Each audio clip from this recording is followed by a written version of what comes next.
The Nectar of Devotion, The Complete Science of Bhakti Yoga, a summary study of Srila Rupa Goswami's Bhakti Rasamrita Sindhu by His Divine Grace A.C. Bhaktivedanta Swami Prabhupada, founder Acharya of the International Society for Krishna Consciousness. Chapter 14, Devotional Qualifications.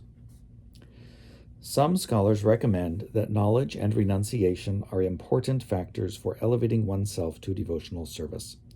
But actually, that is not a fact.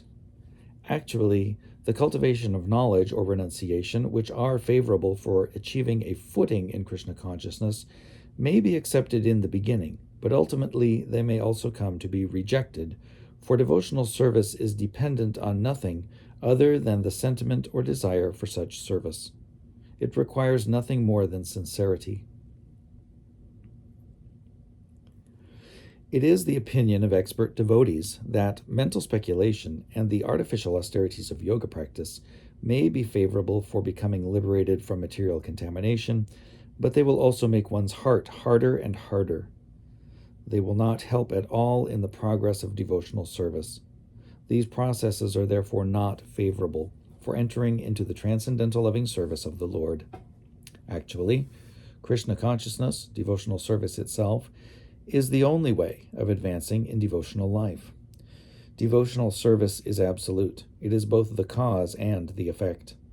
The Supreme Personality of Godhead is the cause and effect of all that be, and to approach Him, the Absolute, the process of devotional service, which is also absolute, has to be adopted. This is confirmed in Bhagavad Gita by the Lord Himself, quote, "One can understand me only through devotional service," unquote. In beginning his teaching of the Gita, the Lord said to Arjuna, quote, "Because you are my devotee, I shall teach these secrets to you," unquote. Vedic knowledge means ultimately to understand the Supreme Lord, and the process of entering into His kingdom is devotional service. That is accepted by all authentic scriptures. Mental speculators neglect the process of devotional service, and by simply trying to defeat others in philosophical research, they fail to develop the ecstasy of devotion. In the 11th canto, 20th chapter, verse 31 of Srimad Bhagavatam, Krishna says, quote, "My dear Uddhava, for persons who are seriously engaged in my service, the cultivation of philosophical speculation and artificial renunciation are not very favorable. When a person becomes my devotee, he automatically attains the fruits of the renunciation of material enjoyment, and he gets sufficient knowledge to understand the absolute truth," unquote. That is the test of advancement in devotional service. A devotee cannot be in darkness, because the Lord shows him special favor and enlightens him from within. In the 11th canto, 20th chapter, verses 32 and 33 of Srimad Bhagavatam, the Lord further instructs Uddhava, quote, "My dear friend, the prophets derived from fruitive activities, austerities, the culture of philosophical knowledge, renunciation, the practice of mystic yoga, charity, and all similar auspicious activities are automatically achieved by my devotees. Those who are simply attached to me by loving service. These devotees have everything at their disposal, but they desire nothing outside of my devotional service. If ever a devotee should desire some material profit, like promotion to the heavenly planets or some spiritual profit to go to the Vaikunthas, by my causeless mercy his desires are very easily fulfilled," unquote. Actually, a person who is developing Krishna consciousness and still has some attachment to material enjoyment will soon be freed from such a tendency by regularly discharging devotional service under the instruction of a bona fide spiritual master. Srila Rupa Goswami, then, recommends that one should not be attached to material sense enjoyment, but should accept everything enjoyable which is in relationship to Krishna. For example, eating is necessary, and one wants some palatable dishes to satisfy his sense of taste. So in that case, for the satisfaction of Krishna, rather than for the satisfaction of the tongue, Some palatable dishes may be prepared and offered to Krishna. Then it is renunciation. Let the palatable dishes be prepared, but unless they are offered to Krishna, one should not accept them for eating. This vow of rejecting anything which is not offered to Krishna is actually renunciation, and by such renunciation, one is able to satisfy the demands of the senses. The impersonalists who try to avoid everything material may undergo severe austerities, but they miss the opportunity of being engaged in the service of the Lord. Thus, their renunciation is not sufficient for perfection. There are many instances where, following such artificial renunciation without any contact with devotional service, the impersonalist again fell down and became attracted to material contamination.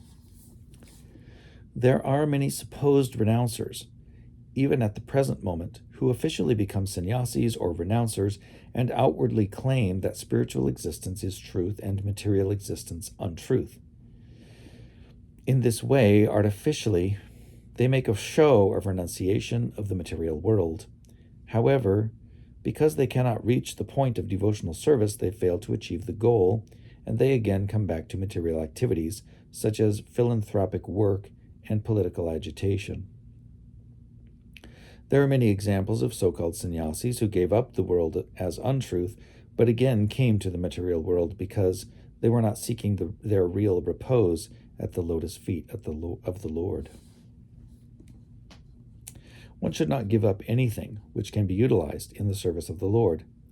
That is a secret of devotional service. Anything that can be utilized in advancing Krishna consciousness and devotional service should be accepted. For instance, we are using many machines for the advancement of our present Krishna consciousness movement. Machines like typewriters, dictating machines, tape recorders, microphones, and airplanes. Sometimes people ask us, why are you utilizing material products if you condemn the advancement of material civilization? But actually, we do not condemn. We simply ask people to do whatever they are doing in Krishna consciousness. This is the same principle on which, in Bhagavad Gita, Krishna advised Arjuna to utilize his fighting abilities in devotional service. Similarly, we are utilizing these machines for Krishna's service. With such sentiment for Krishna or Krishna consciousness, we can accept everything. If the typewriter can be utilized for advancing our Krishna consciousness movement, we must accept it. Similarly, the dictating machine or any other machine must be used. Our vision is that Krishna is everything. Krishna is the cause and effect, and nothing belongs to us. Krishna's things must be used in the service of Krishna. That is our vision. This does not mean, however, that we should give up the principles of discharging devotional service or neglect abiding by the rules and regulations prescribed therein. In the neophyte stage of devotion, one must follow all the principles, regulated by the authority of the spiritual master.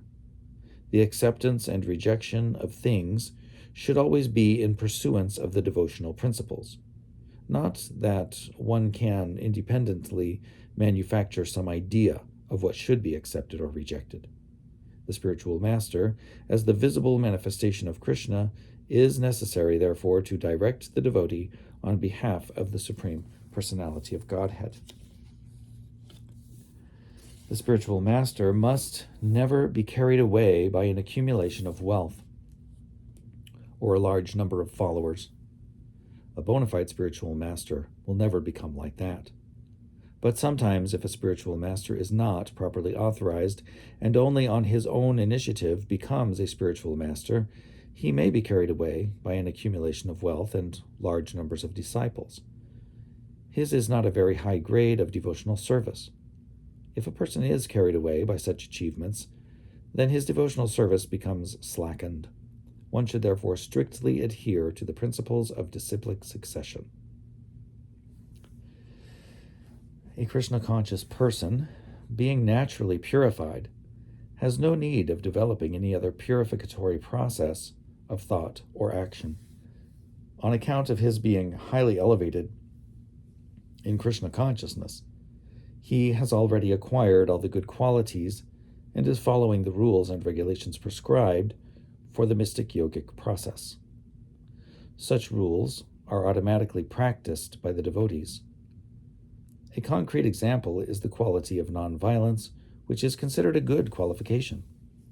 A devotee is naturally nonviolent, and therefore doesn't have to practice nonviolence separately. Some people seek purification by joining a vegetarian movement, but a devotee is automatically a vegetarian. He doesn't need to practice separately in this matter, or to join any society for vegetarians. He is automatically a vegetarian. There are many other instances showing that a devotee needn't practice anything but Krishna consciousness. All the good qualities of the demigods automatically develop within him. Those who are intentionally practicing to be vegetarians or to become nonviolent may have good qualifications by a material estimation, but these qualifications are not sufficient to make them devotees. A vegetarian is not necessarily a devotee, nor is a nonviolent person, but a devotee is automatically both vegetarian and nonviolent. We must conclude, therefore, that vegetarianism or nonviolence is not the cause of devotion.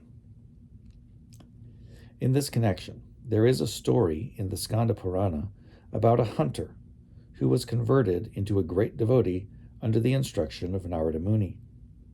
When the hunter became a perfect devotee, he was not prepared to kill even an ant. Parvata Muni, a friend of Narada's, saw the wonderful transformation of the hunter by devotional service and remarked, quote, "My dear hunter, your unwillingness to kill even an ant is not very astonishing. Any person who develops the devotional attitude has all the good qualities automatically manifested in his person. A devotee is never a cause of distress to anyone," unquote.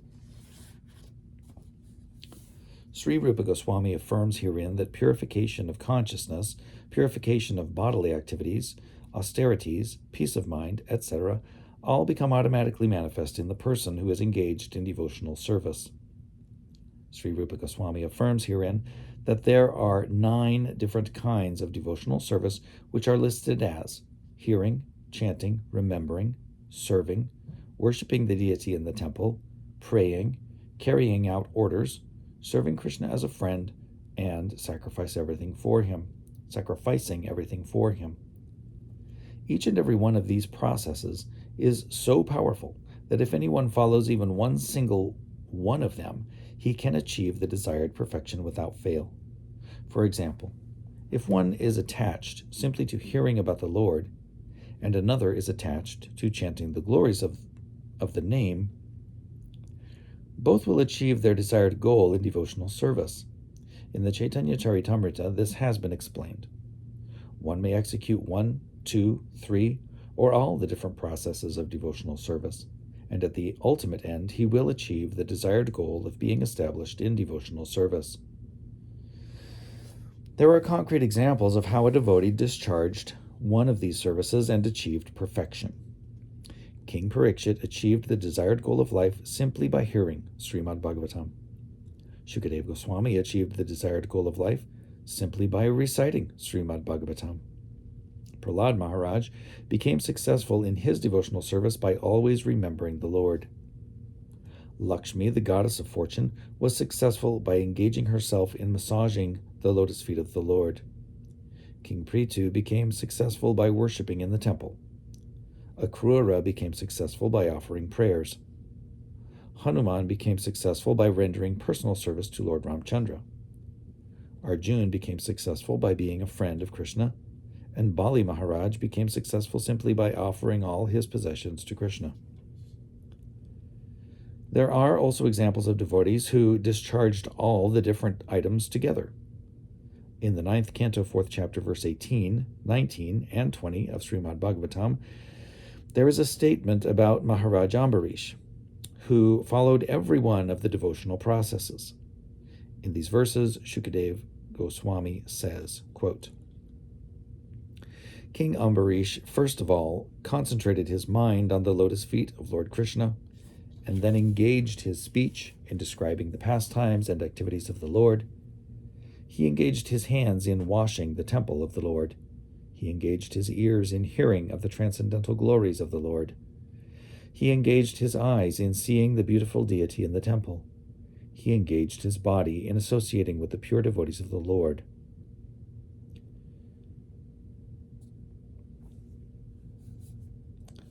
And this is a parenthetical statement. When you associate with someone, you have to sit down together, eat together, etc.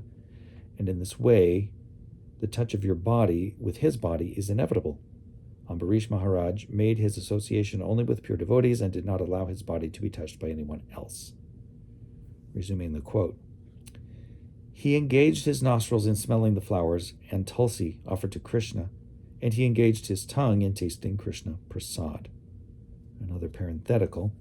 Food prepared specifically for offering to the Lord, the remnants of which are taken by the devotees. Resuming the quote. Maharaj Ambarish was able to offer very nice prasad to Krishna because he was a king and had no scarcity of finances. He used to offer Krishna the most royal dishes and would then taste the remnants of Krishna prasad. There was no scarcity in his royal style because he had a very beautiful temple wherein the deity of the Lord was decorated with costly paraphernalia and offered high-grade food. So everything was available, and his engagement was always completely in Krishna consciousness." Unquote. The idea is that we should follow in the footsteps of great devotees. If we are unable to execute all the different items of devotional service, we must try to execute at least one of them, as exemplified by previous acharyas. If we are engaged in the execution of all the items of devotional service, as was Maharaj Ambarish, then the perfection of devotional service is guaranteed from each one of these items. With the first complete engagement, one becomes automatically detached from material contamination, and liberation becomes the maidservant of the devotee. This idea is confirmed by Bilvamangala Thakur. If one develops unalloyed devotion to the Lord, liberation will follow the devotee as his maidservant. Srila Rupa Goswami says that the regulative principles of devotional service are sometimes described by authorities as the path of serving the Lord in opulence.